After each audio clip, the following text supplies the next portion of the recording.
Una historia de terror basada en hechos que preferiría olvidar. Por respeto a las personas involucradas y por mi propia seguridad, algunos nombres y ubicaciones han sido modificados. Era mi tercera semana como guardia de seguridad en el Hospital General Santa Teresa, un edificio de los años 50 que se alzaba como un gigante de concreto en las afueras de la ciudad. El turno nocturno pagaba mejor y siendo estudiante universitario necesitaba el dinero extra. Lo que experimenté durante mi última guardia cambió para siempre mi percepción de la realidad y me hizo cuestionarme todo lo que creía saber sobre la vida y la muerte. El 23 de octubre de 2024 comenzó como cualquier otro turno. Llegué a las 11:45 de la noche para el cambio de guardia con Marco, el guardia del turno vespertino. Lo noté más pálido de lo normal. Sus manos temblaban ligeramente mientras firmaba su salida en el registro. Sus ojos, normalmente vivaces y bromistas, mostraban el tipo de miedo que solo he visto en personas que han presenciado algo que no deberían. ¿Todo bien?, pregunté, mientras me ajustaba el uniforme y revisaba mi equipo: linterna, radio, llaves maestras y la tablet para monitorear las cámaras. Marco me miró fijamente, como dudando si decir algo. Sus dedos tamborileaban nerviosamente sobre el escritorio de la recepción. Finalmente murmuró: «Ten cuidado con el piso 7. Han estado haciendo renovaciones y...». Se detuvo, pasándose una mano temblorosa por el rostro sudoroso. «Solo mantente alejado de ahí si puedes, y si escuchas algo, si ves algo, no investigues solo». Antes de que pudiera preguntarle más, se marchó apresuradamente, dejándome con una sensación de inquietud que se asentó en mi estómago como plomo frío. En mis 3 semanas trabajando aquí, nunca lo había visto así. El hospital de noche era un lugar completamente diferente. Los pasillos, normalmente bulliciosos durante el día, se convertían en túneles silenciosos donde el eco de mis pasos rebotaba contra las paredes como si fueran los latidos de un corazón enfermo. El olor a desinfectante se mezclaba con ese aroma particular que tienen los hospitales viejos, una mezcla de medicamentos, metal oxidado y algo más que nunca he podido identificar, algo que me recordaba a la cera de las velas y al polvo acumulado durante décadas. Mi rutina consistía en hacer rondas cada 2 horas, verificando que todas las áreas restringidas estuvieran cerradas y que no hubiera actividad inusual. Entre rondas, monitoreaba las cámaras desde la oficina de seguridad en el primer piso, un cuarto pequeño con paredes cubiertas de monitores, y el zumbido constante de los equipos electrónicos como única compañía. Las primeras horas transcurrieron sin novedad. Ocasionalmente me cruzaba con alguna enfermera o médico de guardia, intercambiábamos saludos silenciosos y seguíamos nuestro camino. El personal nocturno era escaso: 2 enfermeras en UCI, un médico de guardia en emergencias y personal mínimo en los pisos activos. Los pisos superiores, especialmente del 6º hacia arriba, estaban prácticamente desiertos. La primera señal de que algo no estaba bien apareció alrededor de las 2:15 de la mañana. Estaba en mi oficina de seguridad, monitoreando las cámaras mientras completaba el informe de mi primera ronda, cuando noté un parpadeo en la pantalla que mostraba el pasillo del 7º piso. Por un segundo, la imagen se distorsionó, mostrando una figura oscura que pareció deslizarse frente a la cámara. Cuando la imagen se estabilizó, el pasillo estaba vacío. Revisé la grabación, rebobinando los últimos minutos, pero no encontré nada. La cámara no había registrado ninguna anomalía.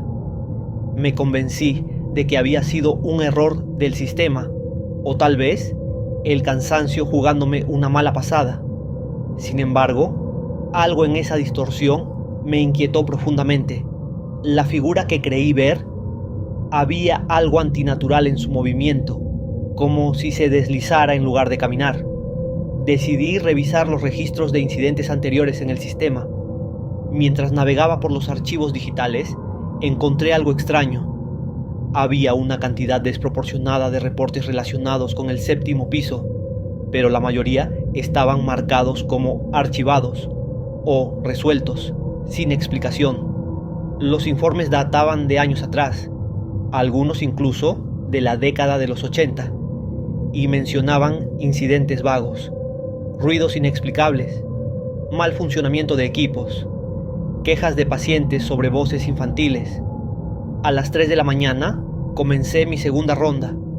El silencio era más profundo que de costumbre, como si el edificio mismo contuviera la respiración.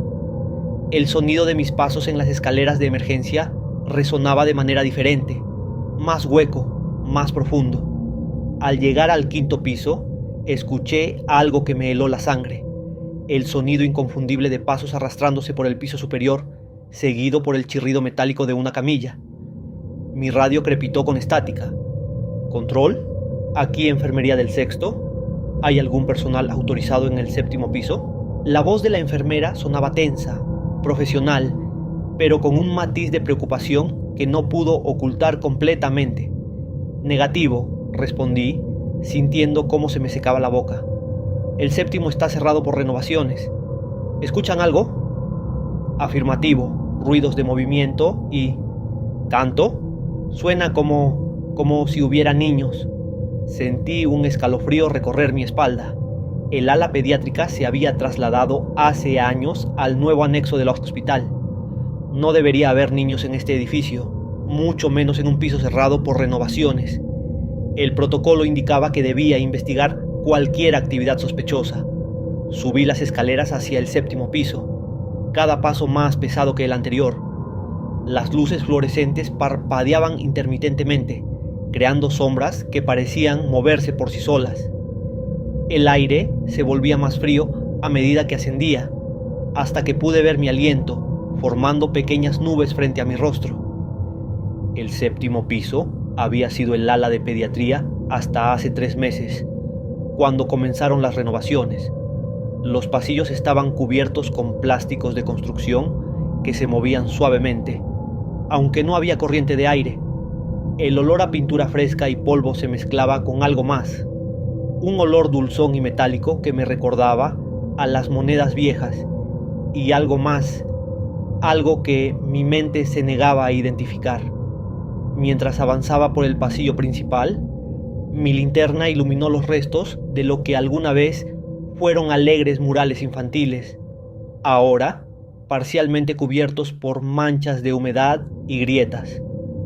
Payasos sonrientes y animales de circo se habían convertido en siluetas distorsionadas que parecían observarme desde las paredes. El sonido de pasos se había detenido, pero podía escuchar algo más, un suave tarareo, como una nana que parecía venir de todas partes y de ninguna a la vez. Mi radio volvió a crepitar, pero esta vez solo emitía estática entrecortada, por lo que sonaba como risas infantiles distantes. Intenté comunicarme con la central, pero no obtuve respuesta. El dispositivo emitía ocasionalmente fragmentos de conversaciones que sonaban antiguas, como grabaciones reproducidas a través de un equipo dañado. Al doblar una esquina, mi luz iluminó algo que me hizo detenerme en seco. Huellas húmedas en el suelo. Eran pequeñas, como de niños, y parecían brillar con un tono rojizo bajo la luz de mi linterna.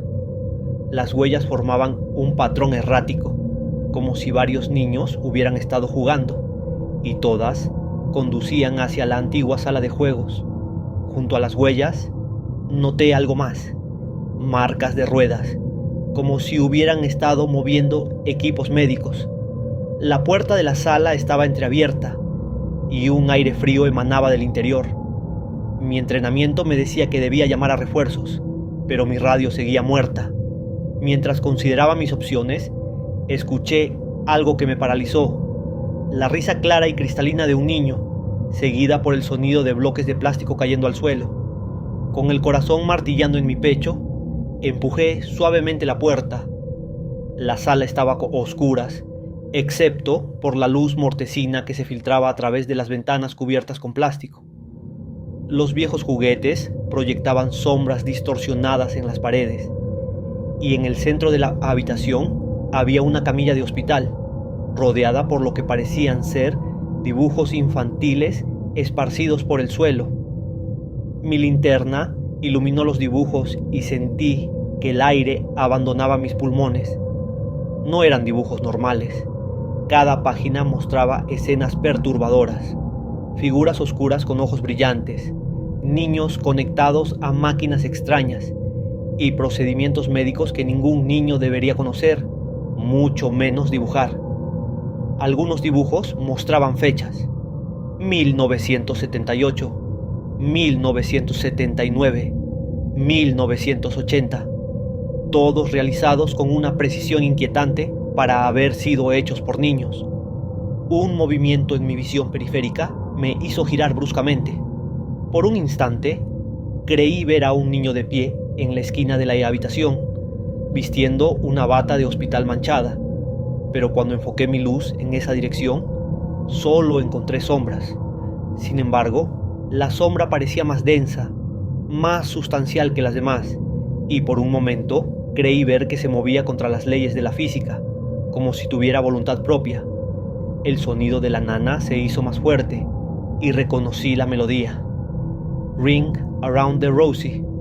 Pero la voz que la cantaba sonaba distorsionada, como si viniera de muy lejos y muy cerca al mismo tiempo. Las palabras se mezclaban con otros sonidos: el pitido de máquinas médicas antiguas, murmullos de conversaciones en los pasillos y lo que sonaba como llanto infantil ahogado. De repente, todas las hojas de papel se elevaron del suelo, como atrapadas en un remolino invisible. La temperatura descendió drásticamente y mi aliento comenzó a formar nubes de vapor más densas frente a mi rostro. La camilla comenzó a vibrar y los sonidos de risas infantiles llenaron la habitación, pero no eran risas alegres. Eran risas cargadas de dolor y angustia. Intenté retroceder hacia la puerta, pero ésta se cerró de golpe. Las luces del pasillo comenzaron a parpadear frenéticamente, y en cada destello podía ver figuras infantiles rodeándome, cada vez más cerca. Sus rostros estaban pálidos, con ojeras profundas y expresiones que ningún niño debería tener. Algunos tenían marcas de agujas en sus brazos, otros mostraban cicatrices quirúrgicas que brillaban con un tono plateado bajo la luz intermitente. Fue entonces cuando lo vi. En la camilla había aparecido un expediente médico amarillento. Con manos temblorosas, lo abrí. Era un registro de 1978, detallando un programa experimental de tratamiento en el ala pediátrica. Las páginas estaban llenas de términos médicos y procedimientos que hacían que mi estómago se revolviera. Palabras como resistencia al dolor, límites cognitivos y tolerancia a estimulantes saltaban de las páginas como acusaciones silenciosas. Al final del expediente había una lista de nombres con fechas de defunción, todos en el mismo mes. Junto a cada nombre había notas escritas a mano. Sujeto mostró resultados prometedores antes del fallo cardíaco. Reacción adversa a dosis experimental. Terminación del protocolo debido a complicaciones imprevistas. Un grito agudo rompió el silencio, tan cerca de mi oído que me hizo caer al suelo. Cuando levanté la vista, la habitación estaba llena de niños, todos con batas de hospital manchadas de sangre. Sus ojos, completamente negros, estaban fijos en mí. Algunos sostenían juguetes rotos, otros apretaban contra su pecho carpetas de expedientes médicos manchados. Una voz infantil susurró: "Ahora sabes nuestro secreto, tienes que ayudarnos". Las luces explotaron en una lluvia de chispas y sentí docenas de manos pequeñas y frías tocándome, tirando de mi uniforme, de mi cabello. El aire se llenó con sus voces superpuestas, contando historias de dolor y experimentos, de médicos que llegaban en la noche, de procedimientos realizados sin anestesia, de gritos ahogados por el sonido de máquinas. Nos dijeron que era por el bien de la ciencia, susurró una voz, que otros niños se salvarían gracias a nosotros, dijo otra. Pero mentían, corearon varias voces al unísono. Las voces comenzaron a mezclarse en una cacofonía de súplicas y acusaciones. Me mostraron visiones de lo que había sucedido en ese piso. Médicos con expresiones frías realizando procedimientos inhumanos. Enfermeras anotando resultados mientras ignoraban el llanto de los niños. Padres desesperados firmando documentos sin entender realmente lo que estaban autorizando. No sé cómo logré salir de esa habitación. Los siguientes minutos son un borrón en mi memoria. Cuando recuperé la conciencia, estaba en el primer piso, temblando y empapado en sudor frío. Mi uniforme estaba cubierto de pequeñas huellas de manos ensangrentadas que desaparecieron gradualmente, como si nunca hubieran estado allí. Renuncié esa misma noche. Cuando intenté reportar lo sucedido, nadie me creyó.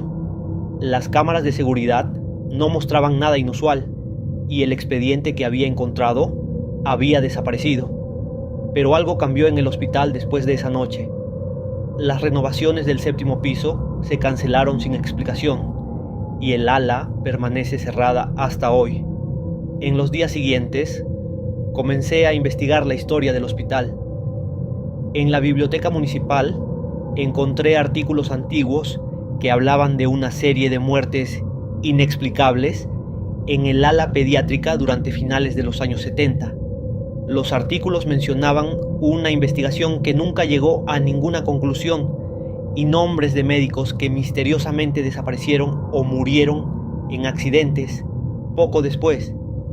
También descubrí que no era el único que había experimentado cosas extrañas en ese piso. Otros guardias nocturnos, enfermeras y personal de limpieza habían renunciado después de encuentros similares. Algunos se negaban a hablar de sus experiencias. Otros habían sido internados en instituciones psiquiátricas, murmurando sobre niños con ojos negros y expedientes manchados de sangre. A veces, cuando paso cerca del hospital por la noche, puedo escuchar esa nana flotando en el aire y veo pequeñas siluetas en las ventanas del séptimo piso. Sé que siguen ahí, esperando que alguien más descubra su historia, esperando que alguien les haga justicia. Y cada vez que escucho noticias sobre experimentos médicos no éticos o sobre niños desaparecidos, no puedo evitar pensar en esas pequeñas manos frías y en los secretos que los hospitales viejos guardan en sus pasillos oscuros. La verdad es que nunca volví a ser el mismo después de esa noche. Ahora sé que hay cosas que suceden en los lugares más comunes, cosas que preferimos ignorar, pero que están ahí, esperando ser descubiertas. Y a veces, cuando cierro los ojos en la oscuridad, puedo escuchar sus voces cantando esa nana, recordándome que algunos secretos son demasiado pesados para cargarlos solo. Si esta historia te heló la sangre, no olvides dejar tu me gusta y suscribirte al canal para más historias de terror basadas en hechos reales. Activa la campanita para no perderte ningún video nuevo. ¿Has tenido alguna experiencia paranormal en un hospital? Cuéntame tu historia en los comentarios. Y recuerda, a veces los verdaderos horrores no son los fantasmas, sino los secretos que los humanos intentamos enterrar.